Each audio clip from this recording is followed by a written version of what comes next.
शुभ श्रावणी या मालिकेच्या अपकमिंग ट्रॅकमध्ये एक नवा ट्विस्ट प्रेक्षकांना पाहायला मिळणार आहे। यातच आता श्रावणीने 1,00,000 रुपयांचं नुकसान केलं, त्यासाठी विशंबर राजशिर्के म्हणजेच तिच्या वडिलांनी तिला शिक्षा दिली होती आणि तिला 1,00,000 रुपये कसेही करून जमवायचे होते।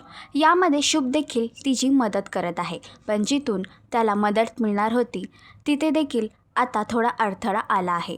तर श्रावणीची काकू तिला मदत करत आहे, पण श्रावणीने त्यांच्यासमोर एक अट ठेवली आहे की ती जॉब करून हे पैसे परत करेल तरच ती पैसे घेईल। पण जेव्हा श्रावणी आपल्या काकूकडून पैसे घेते तेव्हा नंदाअक्का तिथे येऊन तिच्या हातातून पैसे हिसकावून घेते आणि तोपर्यंत विशंबर देखील तिथे येतात आणि घरातील सर्वांना धमकी देतात।